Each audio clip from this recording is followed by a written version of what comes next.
La ministre des Sports, Laura Flessel, est venue personnellement au Pouzin mardi dernier, donner le départ de ce Tour féminin international dont le peloton est composé par quelques-unes des meilleures cyclistes professionnelles du monde. Rhône-Alpes compte en tout 3 cyclistes professionnels et elles participent toutes les 3 à l'épreuve d'Ardéchoise. Mais vous allez pouvoir constater, après cette rencontre que nous avons faite cette semaine, que faute de médiatisation, au féminin de cyclistes, eh bien, l'adjectif professionnel n'est pas exactement le terme approprié. Elles sont en première ligne du Tour de l'Ardèche parce qu'ici elles sont chez elles. Greta Ricciu, l'Ardéchoise, Marjolaine Bazin, la Stéphanoise, et Amélie Riva, la Lyonnaise. Elles sont tout sourire, mais avec un gros regret pour ces deux-là.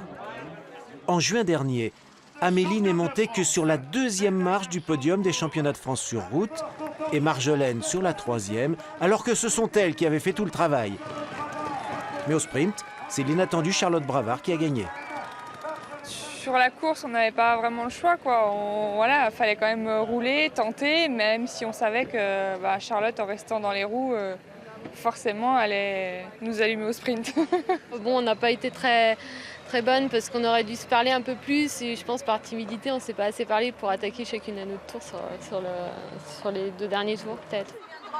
Greta Ricciu, elle n'a pas de regrets. Pendant le championnat, elle était souffrante, mais aujourd'hui tout va bien, d'autant plus qu'en Ardèche, elle est vraiment chez elle. C'est mes routes d'entraînement et puis bon, ça fait toujours plaisir de courir à domicile. Il y a beaucoup de gens qui me connaissent, qui m'encouragent, donc ouais, c'est sympa. Il y a les parents qui sont pas loin, c'est sympa. Pour le Tour de l'Ardèche, Greta a été enrôlée par l'équipe de France parce qu'à 20 ans, elle représente la nouvelle vague du cyclisme tricolore. Mais depuis 2 ans, elle endosse aussi et surtout le maillot de la FDJ, le seul groupe professionnel féminin français, et elle s'y sent de mieux en mieux. C'est sûr que là, on est vachement aidés avec la FDJ qui est venue dans notre équipe. Voilà, on a vraiment du matériel au top.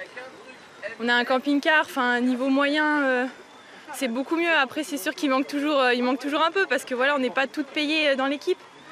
Mais voilà, ça progresse, ça va dans le bon sens, donc ouais, on est dans de bonnes conditions. Hein. Marjolaine Bazin, elle, a attendu d'avoir 31 ans cette saison pour être acceptée dans un groupe professionnel, un groupe canadien qui lui ouvre les routes du monde entier. Elle dispute désormais les plus grandes épreuves internationales, elle qui jusqu'à présent sortait rarement de l'Hexagone. Mais son quotidien de cycliste à mi-temps n'a pas changé pour autant.